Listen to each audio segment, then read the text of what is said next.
Well, here we are, past Christian. Get it right, past Christian, Mississippi. And one of the newest Buc-ee's along the I-10 stretch. Here's Rocky, running. There's a little backstory behind that. She had a little ankle injury, so she's rehabbing. Or is it that she just wants to get in and fill in the baskets before I get inside? This Buc-ee's is located at the Minge exit. It opened in June of 2025 and it has 126 pumps, 24 EV charging stations, and 165 toilets. Wow. It's open 24 hours and, well, as you can see, you can get your shop on and fill up your basket any hour of the day. Anyway, we wanted to stop by, get our normal things that we get. Maybe a sandwich, maybe a toy or two. Isn't that cute? And here's everybody's favorite spot, the Texas Roundup. Fresh brisket on the board. It was packed as usual. And rest assured, you'll always find t-shirts, toys, trinkets, and sweets. My guilty pleasure. Hey, Rocky. Peanuts being made.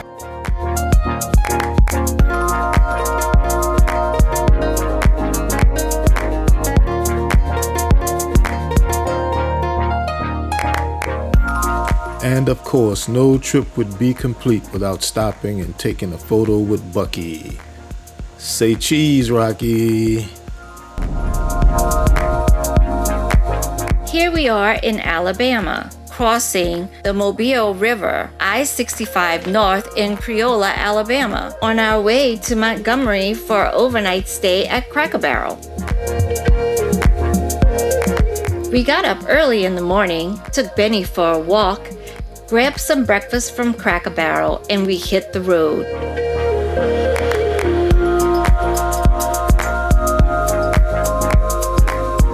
Well, after a few stops, we made it to our destination, Savannah, Georgia. This is the Bull River, and actually, our location is just a few miles ahead at Tybee Island, Georgia.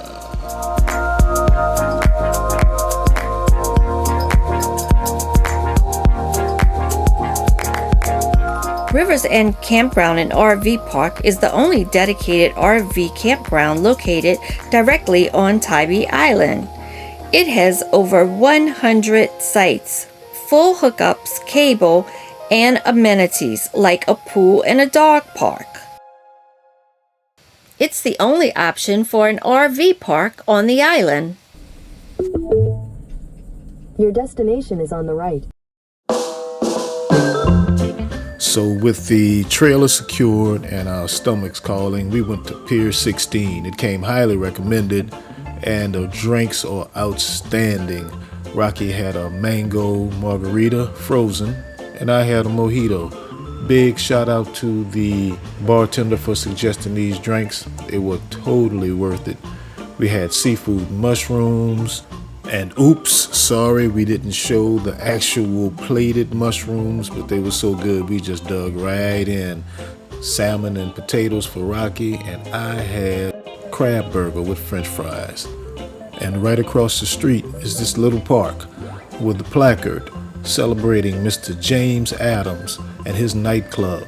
Pause here to read more. Fantastic story. 75 years old in front of his bar. And also there's this beautiful fountain. This fountain is called Nikki's Fountain.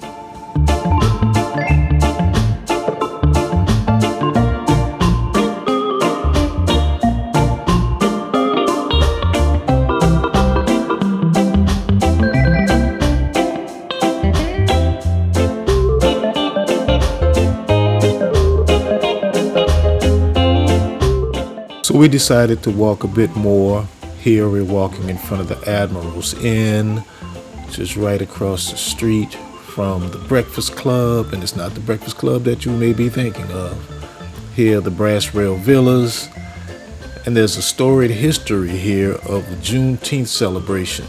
The wade-ins were a culmination of a 3-year period when the NAACP Youth Council members attempted to desegregate Georgia's beaches.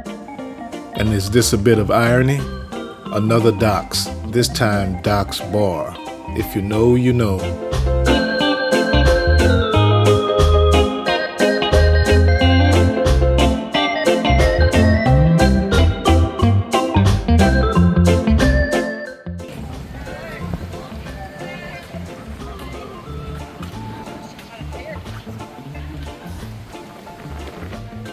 And here, oh, the lights just popped on. Perfect timing.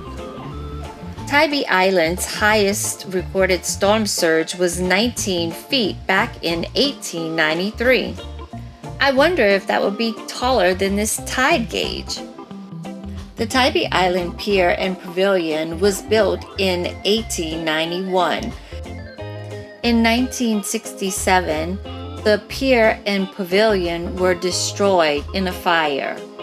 They were rebuilt and reopened in 1996.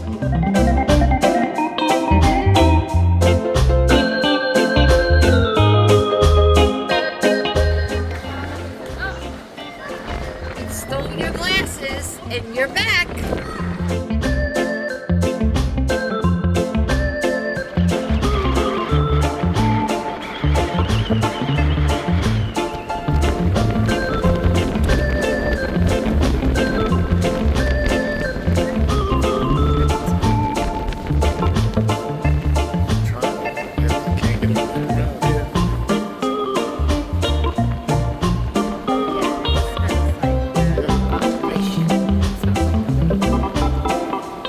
Well, I think I'll speak for the both of us. This was pretty nice. A nice walk, a nice meal. It was very windy out there over the water. The pier was pretty packed, as you can see, with fishermen, a lot of walkers, people just relaxing and enjoying themselves. So we decided to take another walk back over the docks and see the crab races. You want a crab, pick a coin. $3 change. If it's $2 crab. $2 per dollar, correct? All right. Let's take one, two, three. Come on, come on.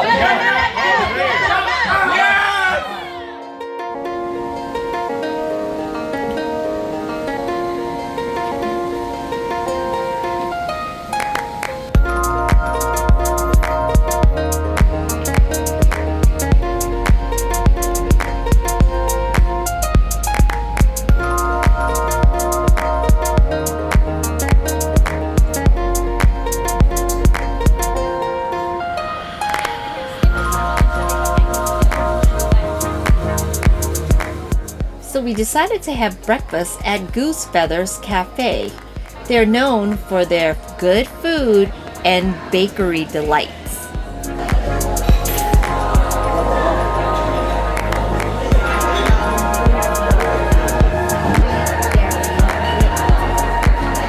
So our lunch arrived and LVP had the blat with the turkey sausage and I had the Ellis with the salmon.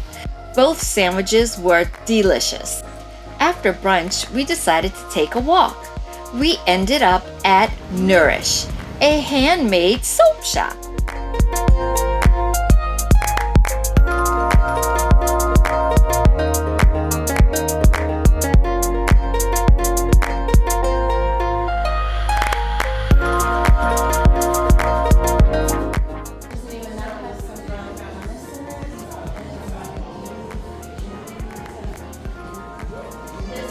So every city that we visit, we always find a restaurant that we really enjoy. Alligator Soul. I took Rocky here on a previous trip to Savannah for her birthday, and we both loved it immensely. As you can see, people here are very friendly. Even the bus driver waved at us and gave us a smile. So whenever you all visit downtown, be sure to visit my very own bar. It's called Poor Larry's. No, it's not really my bar, but it is a nice little spot. It's actually located underground, and there's lots of beers on tap, different drinks, and lots of games, beer pong, dominoes. I mean, everything that you could want in a nice, cozy atmosphere, nice and cool underground. Stop by Poor Larry's. Tell them Larry sent you.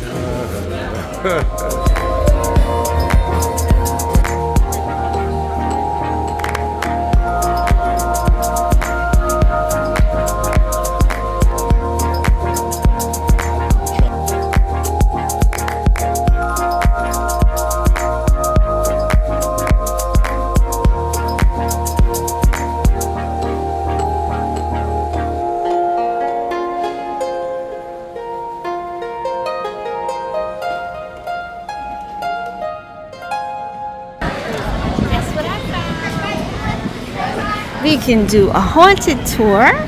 And then, of course, you know, crystals, candles, and magic.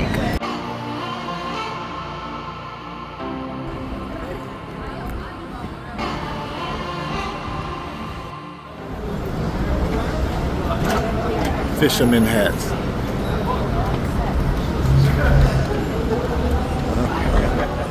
Okay, let's get our steps in.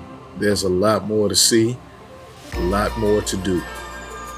We decided to take a walk downtown just a bit, check out some of the more named and more famed places, but we also took a walk to some of the squares. Now, I don't know about anyone who's been to New Orleans or been to Savannah, but I have to say these two cities are practically, to me, twin cities. The squares, the museums, the architecture, everything feels a whole lot like New Orleans. It feels a lot like home to me. There's your prices probably right there. Yeah, admission, $20.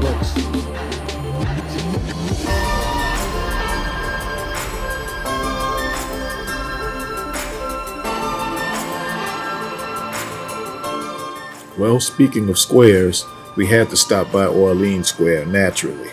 A little bit about Orleans Square is that it's located on Bernard Street in Savannah's historic district, and it was established in 1815 to honor the heroes from the War of 1812, and specifically to commemorate Andrew Jackson's victory at the Battle of New Orleans.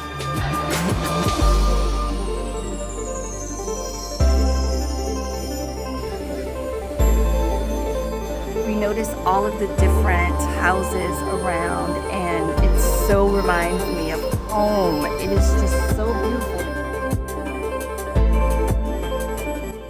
So we walked through a bit more, admiring the neighborhoods, the designs of the homes, and one of our locations was to get to Ordinary Magic. This is a place where Raquel really enjoys going. She loves to collect crystals, stones, incense, so on and so forth. Ordinary Magic describes themselves as a magical, metaphysical shop carrying candles, jewelry, stones, tarot cards, incense, and more. And operated by Miss Kelly, the shop also shares information on the benefits of yoga.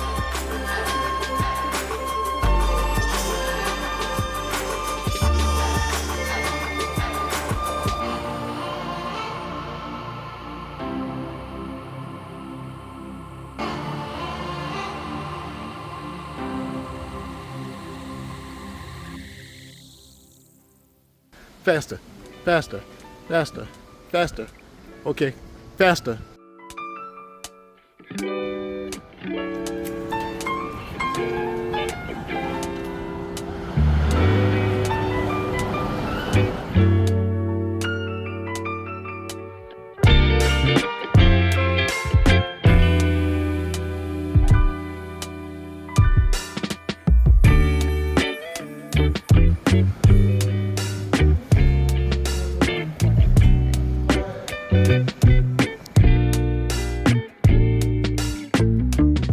Well, it was a full day, actually a very enjoyable, pleasant day, and pleasantly surprised and very happy at what we saw in downtown Savannah. And since we've done so much today, we have to make our way back to the RV, right? So we stopped at this restaurant called Flying Fish Bar and Grill. Very good menu, very good food. You know we're seafood eaters, right? We could do no wrong here.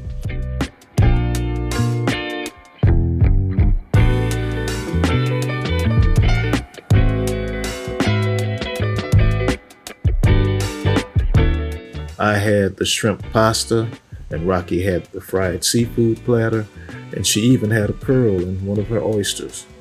Gotta say, guys, it was a great day.